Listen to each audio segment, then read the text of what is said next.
Жаңағы елдің іздеген тамашаларының бірі бұл қияметтің белгілері. Қияметте мынандай болады екен, имам жаңағы Махди туралы, Яжүж-Мәжүж туралы, одан кейін барып жаңағы жынмен кездесу қазір бір хит болып тұрған нәрсенің біреуі бар ма, болмаған ба, өзі ақыр заманды бір мұсылман көрмейді. Ақыр заманды бір мұсылман көре алмайды да, көрмейді де. Аллаға мың шүкір көрсетпегеніне көретін дүние емес. Бірақ соны да әйтеуір құмар болып, соны оқып, былайғанда былай болады екен, мынағанда былай болады екен, соны жаңағы осындай болғанда қалай болады деген сияқты. Өзі ақыр заман жақындағанда ғалымдар қалмайды дейді. Дін айтатын адам қалмайды. Соны дін айтатын адам қалмайды, имам молда қалмайды. Әйтеуір бір шариғатты білмейме біреуді алдына қойып алады да, соның артынан лесе беріп, ona өзі адасқан, еще елдің бәрін адастырып бітіріп, бәрін тозаққа сүйреп алып кетеді дейді. Сонда ішінде сондай сауатты дәрежеде бір адам қалмай қалады екен. Біздің қазір жамағатымыз барлық мешіттің, қай мешіттің жамағаттары, ғаламтордың заманын ба, әйтеуір әртүрлі мәселеге байланысты бәрі сауатты. Аталарынан көрген бар.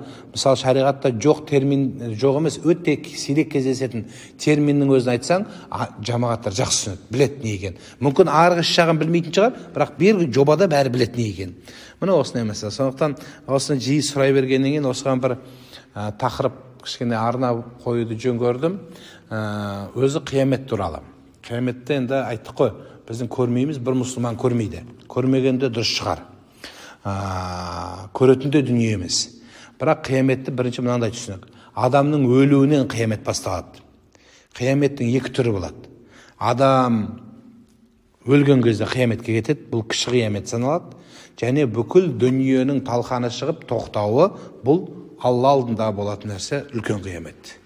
Үлкен қияметке болмайынша бірде бір адам жәннетке кірген жоқ, бірде бір адам тозаққа кірген жоқ.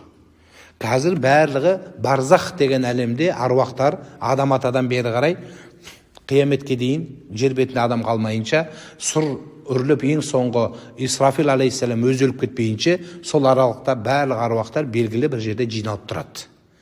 Ахуалын күтіп тұрады. Міне сол оға дейін миллион жыл өте ме, басқа көп жыл өте ме, Алла біледі, оның саны бізге маңызды емес. Бұл барзах әлемі делінеді. Енді бір риуаяттар бар, бір хабарлар бар, жәннеттің ішіне бір адам кіріп қойды. Ол Ыдрыс пайғамбар деген бір хабар, ақпар бар, ол бірақ нақты емес. Нақты емес, сол асар хабарларда әйтеуір бүйтіп ұлықтап, бір ғалымдардың бір нәрселерге сүйеніп айтқан сөздері. Бірақ ол нақты дәлелмен бекітілмеген. Нақты дәлелмен бекітілмеген. Осы мәселе. Енді қиямет екі түрлі болады. Кіші қиямет адамның өлуі дедік. Енді үлкен қиямет болады. Үлкен қиямет ол Алланың алдында барлығы тоқтайды. Енді тура сол сияқты қиямет қайымның да белгілері болады. Қиямет қайымның белгілері екіге бөлінеді. Үлкен белгілері және кіші белгілері болады. Үлкен белгілер өзі мына тәспі бар ғой, біз намазда тартып жүрген, осы тәспінің тастары сияқты болады. Таспының тасын бейт тұрып, ортасында жібін, лескісін қиып жіберсең, тастар пытыр жерге түсе ма? Солай болады ғой. Қияметтің үлкен белгілері тура сол сияқты болады. Моншағы кесілген жібі көзген қалай өзіне бытырлап түседі, тура сол сияқты үлкен қияметтің белгілері бірінен кейін бірі болып кетеді. Енді қиямет, кіші қияметтің белгілесін бәрін естігесіздер. Біздің қазақ ұлы бабаларымыздың Мөңке бидің өзінде тапқанын олжа дейді, әлхам білгенін бәрі молла дейді, деген сияқты әйел би болады, сиыр пұл болады, деген сияқты жорамалдары бар. Соның бәрі хадистерге айтылған қияметтің белгілеріне сай болады. Жаңағы айтқан екі сөздің басын білмесе діни ғұлама болып табылады, елдің бәрі соған еліктейтін болады, әйелден еркек шыға алмайтын болады, басшылары залым болады, елдің халықты қанайтын болады, тақуалы дін адамдары тақуалығы жойылады, адамдар кім көрінгеннің артынан лесетін болады, ағайындар дүние үшін араласатын болады, дүние үшін бастық деп жағынып сыйлайтын болады, дос тек қана дүние үшін болады. Арақтар ішілгенде баласы әкесінің алдында, әкесі баласының алдында ұялмай мас болып келе беретін болады. Осы еркектер әйелдеріне сөзі өтпей қалады. Әйелдер бір нәрсе болса төркін ортаға кеп салатын болады. Әйел мен еркек екеуі бірін-бірімен жекпе-жекке шығып төбелесетін күн болады. Еркектер әйелді сабайтын күндер болады. Қысқасы осының бәрі айтылған нәрселер әртүрлі ақпарлармен нәрселер бекітілген. Бұл нәрселердің бәрі кіші белгілер. Енді кіші белгілердің ең последнийі болады, ең соңғысы. Қиямет ғаламаттарының ең соңғы кіші белгісі бұл Яжуж Мәжуж деп айтылады. Яжуж Мәжуж қауымы. Яжуж Мәжуж қауымы қиямет кіші белгілерінің ең кішісі, ең соңғысы болады. Сол келуіменен қияметтің үлкен белгісі басталып кетеді.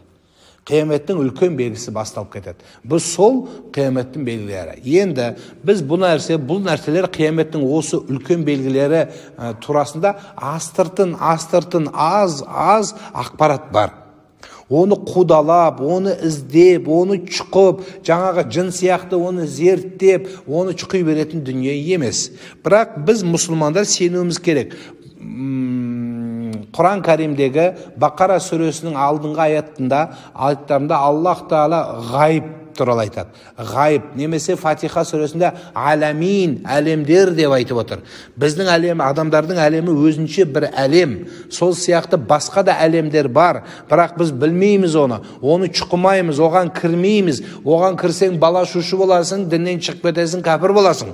Аллах Тағала өзі жасырған алтын нәрсе бар, алтын нәрсенің ішіне кірмейді ешкім. Кіруіңді керегі жоқ. Мұрныңды сол жаққа тықсаң, мұрныңнан ажырап қаласың. Керек емес нәрсе. Пысық болам десең, анық пасық боласың, немесе пышық боп тынасың. Сондықтан бұның керегі жоқ.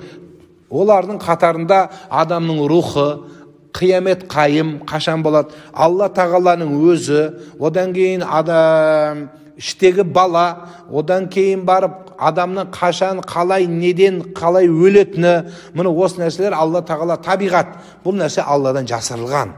О жаққа кірудің керегі жоқ. Өзі айтылған нәрсе бар, жобалап, сол нәрсені білсең жеткілікті. Пайғамбарымыз алейхиссалам минбарда тұрып айтып тұрғанда насихатын бір сахаба келіп қоймайды, қайта сұрап, қиямет қашан болады депті. Пайғамбарымыз алейхиссалату вассалам сөзін бұзғысы келмеді, сөзді жалғастыра берді. Сөйтіп еді ана адам бадауи бір араб келді, тағы сұрады, қайта айналып келді. Мынау мен естімей қалған шығар деді де, қаттырақ сұрады. Расулаллах, қиямет қашан өзі деді. Сөйтіп пайғамбарымыз және үндемеді. Үшінші рет тағы келіп сұрағанда пайғамбарымыз не айтты? Қияметіңе дайынсың ба деді. Сен дайын ба едің соншама не сұрап жатсың деген әңгіме бар. Яғни бұл жердегі бізге ишарат, не шаруаң бар деген сөз. Сен қияметің өлуіңмен қиямет басталады деген сөз. Бірақ сөйтсе де кейбір хадистер, таласты хадистер, ол тұрмақ кейбір мутауатир деген хадистеріміздің өзінде 2-3 баламдағы хадистер бар. Біреу былай риуаят етеді, біреу бір сахаба былай риуаят етеді, үшіншісі басқа риуаятпен келеді. Сонда қайсысын аламыз деген сұрақ туады. Міне сол үшін, құрметті жамаат, рас ол мәселе солай болатын болса, Яжуж Мәжужде ол анық келген хадис емес. Яжуж Мәжуждің өзі, басының өзі былай таласты мәселе. Бірақ бұл нәрсе хадистерде келеді. Расулла алейхиссалату вассалам, пайғамбарымыз саллаллаху алейхи вассалам мың қауымнан адам азат перзенттерінен мың адамның, мысалы, мың топтың 999-ы тозақы болып, біреу жәннетке кіреді. Сол 999-ы Яжуж Мәжуж қауымына кіріп кетеді екен. Яжуж Мәжуж деген кім өзі? Яжуж Мәжуж адам атаның балалары. Адам атаның балалары, кәдімгі сізбен біз сияқты адамдар ол. Бұл бұзақылыққа сондай түскендіктен, мына Нұх пайғамбардың балалары бар, Сам, Хам, Яфас деген. Содан тарайтын, Яфас деген баласынан тараған, қауымнан тарайтын балалар. Бұлар өте көп болады. Қиямет жақындағанда шығады. Шыққан кезде Табария деген үлкен бір көл бар. Көл. Сол көлден алдыңғы топ, бірінші тобы жүріп өткенде, кейінгі көлдегі сол жерден екінші топ өткен кезде айтатын сөз бар екен. Мына жерде, наверное, көл болған, өйткені көлдің мына дым болып қалады екен. Ана халықтың сонша көп сіміріп шықпайды екен бәрі. Көлдің суын сіміріп сайтындай дәрежеде қуатты болады. Бұл осы Яжуж Мәжуж. Пайғамбарымыз алейхиссалам Зайнат бин Джахш пайғамбарымыздың әйеліне риуаят етіледі. Мына бір хадис, Расулулла саллаллаху алейхи вассалам осы хадисте бір риуаятта шошып оянды дейді. Бір риуаятта шошып даладан келді дейді. Екі түрлі хадис, екі түрлі риуаят келеді. Біреуінде ұйықтап жатып шошып оянды, біреуінде даладан шошып келді дейді. Неден шошып келді десе, осы мәселе айтылады. Не мәселе? Яжуж Мәжуждың балалары Зүлқарнайн пайғамбардың тұрғызған мына қабырғасы болады, бұлар қоршап шығып кетпесін деп. Сол қабырғаның ортасы тесілді, яғни трещина пайда болды деп 1470 қанша жыл болды хижри, сонша 1500 жыл бұрын пайғамбарымыз айтты. Сол жерде жарық болды, енді олар өтетін болды депті. Одан бері 15 ғасыр өтті. Сол тесік күннен күнге үлкейіп жатыр деген сөз шығып тұр. Сол жерден бұлар кіріп келеді. Бұл кіріп келеді. Бұның енді деталі маңызды емес. Қандай болады, түрлері қандай болады, ана суреттерде мынерде чолкасы болады, БТС группасы сияқты бола ма, в общем, әртүрлі болады. Ол жара кірмейміз. Бізге ол маңызды емес. Бізге маңызды емес ол. Қолында найза бола ма, қылыш бола ма, жаңағы меч жидая бола ма, лазермен ұратын білмейміз, о жағына кірмейміз. Бізге ол маңызды емес. Пайғамбарымыз алейхиссаламның айтқандарын ғана біреу. Жалпы оның руы, нәсілі, тұқымы белгісіз. Бірақ нәрсе. Неге осындай нәрселер көбейіп жатыр десеңіздер, өйткені Аллах Тағала тыйып, жасырып қойған адамдар соған өтте құмар болып баратыр. Сиқыр, Харут, Марут, джин әлемдері қазір хит болып тұрған темалардан. Адамдар бәр соңғымай, үйде ине тауып болса болды, джин, анау болса джин, түнде ұйықтап кетсе джин, осындай нәрселердің бәрі көбейген кезде адам неге қарай ұмтылады, сол нәрсеге кездеседі. Расулуллах саллаллаху алейхи вассалам хадисте бұл нәрселерді айттым, үстірдін айтқан. Енді Пайғамбарымыз саллаллаху алейхи вассалам сол ескендер Зүлқарнайн тұрғызған тесік үлкейді, енді ол қияметке дейін үлкейді деп айтады. Ғұламалар осы хадистерге сүйеніп, нақты мынау деп ешкім айтып бере алмайды. Өйткені неге? Аллах вахам Расулуллахи оны айтпағаннан кейін басқалар да бұл нәрсені айта алмайды екен. Пайғамбарымыздан асып ешкім еш нәрсе айта алмайды. Белгілі нәрселері бар. Енді бізге айтылған жобамен сахихқа жақын мына нәрселер бар. Беттері жалпақ болады.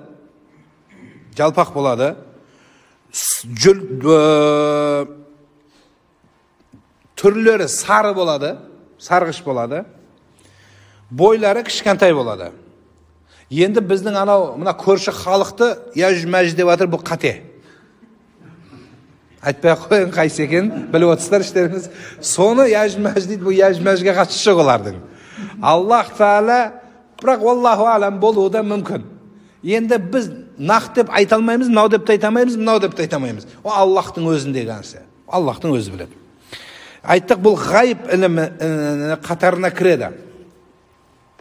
Бірақ нақтысы адамның перзенттері, адамның балалары. Одан кейін бұлар айттым, жүріп келген кезде, мына орта жаңа тесік ашылып жүргенде, кәдімгі су тасқын қалай келеді, басқан кезде, құдды сол сияқты жүріп өтетін болады. Жүрген артынан ештеңе қалмайтын болады. Сонда ахуалдағы қауым болады. Бұлар жүріп өткен жерден жейтін нәрсе қалмай қалады. Жейтін нәрсе қалмайды.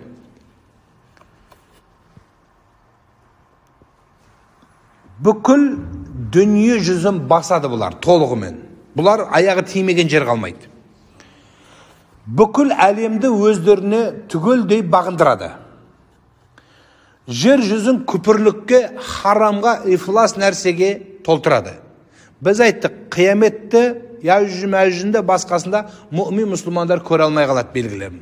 Неге? Ең соңғы көретініміз имам Махди, одан кейін Иса алейхиссаламның қауымы тұсы болады. Болды. Мұсылмандардың көре алатыны. Одан ары қарай көре алмаймыз. Аллах Тағала одан ары қарай қалдырмайды жер бетіне мұсылмандар. Енді бұлар қанша болады десе, уақытысы белгісіз.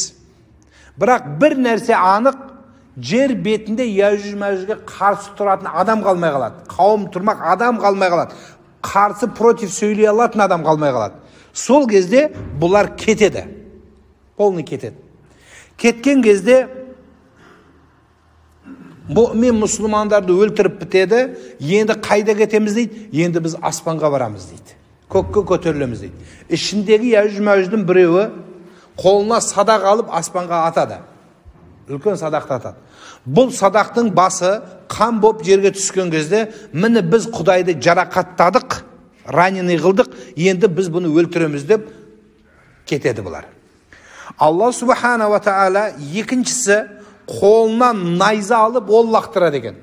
Сөйтіп найза да сондай су боп қан боп түскенде, екіншісі айтады, мен де Құдайды жарақаттадым дейді.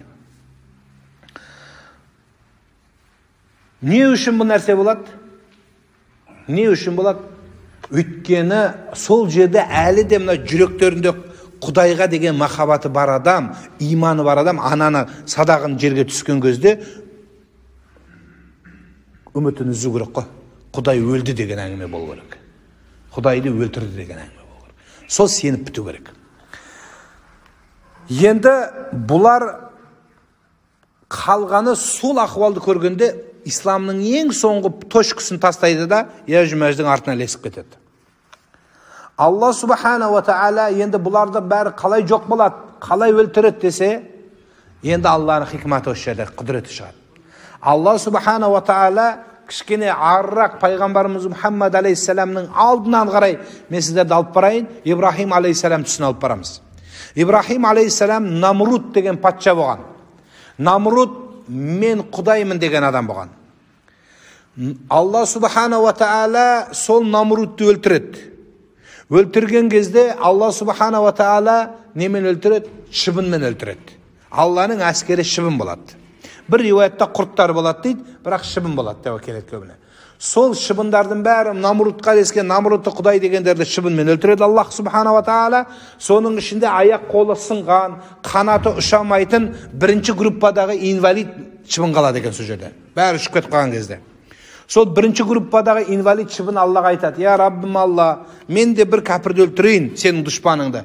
Деген кезде Аллах Тағала айтады: "Мен саған Намрудтың өлімін қойдым" дейді. "Мен Құдаймын деген менің жауымның ажалын мен саған бердім" дейді. Бұл ұшқан күйде ана оқ тиген самолеттер бүйтіп құлдилап барып құлайды ғой, Ан-24 сияқты. Құды соқта ұшып чаршап құлап кеп тура бір риуаятта құлағына дейді, бір риуаятта танауының ішіне кіреді дейді. Әрең қонып. Сол кірген күйде кіріп мына осы тұсқа орналасады. Содан кейін орналасқаннан кейін өзі инвалид ұшамайды. Ана ұшамайтын ана мотор трайт еткенде дыр дейді ғой. Құды сол сияқты шыбын мына жерде сөйте береді екен, дыр деген. Ана мына дыңғырлайды, мына жағы болса дыңғырлайды, басын ұра береді екен бейді. Дыңғырлағанда қойып қалады, ұрғанда қойып қалар екен. Содан кейін құртта тыныш отырамайды. Ол да бір әбден құтырып қалған құрт екен. Соңы көп жиі дірілей берген екен. Бұл басына ұра береді, бұл қашады. Ең соңында біраз жыл өтіп кетеді ортада.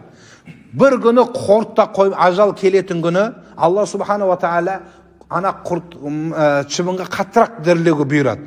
Шыбын қатты дірілегенде бұл басын ұра береді, күші жетпейді. Қолда ұрып кетеді, қашан ұра бересің, басын тоқпақтап. Соңы специально біреу жалдайды, айтады: "Сен мен ұрасың" дейді. "Мен ұр дегенде ұрасың" дейді. Хоп, ұрғанды қатырамыз ғой, басқан қатырмасақ та. Ұра береді басынан. Айтады: "Қоймай жатыр, қаттырақ ұр" дейді. Қаттырақ, одан қаттырақ. Басынан бір ұрғанда басын жарып түсірген екен. Сонда мына екке бөлінген, мына ортадан шыққан шыбын дейді, бүкіл аяқ қолы жазылып, торғайдай дәрежеде ұшып шықты деп айтылады. Сондай ахуал уақыт өтіп кеткен. Міне сол, бұны құртты не үшін айтып отырмын, бұл шыбынды Алла Субхана ва Тағала Яжуж Мәжуж қауымына құрту үшін бір құртты жаратады дейді. Құрт. Кітапта құрт деп келеді. Сол құрт бүкіл Яжуж Мәжуж қауымына кіріп өлтіреді дейді. Енді осы жерде сіздерге бір нәрсе бір түсінік. Құрт дегенде ойлап қалмаңыздар ма, жердің астында червяк сияқты құрттар деп. Жоқ. Олай да болуы мүмкін. Бірақ ғұламалардың тоқтамы бір нәрсе екен.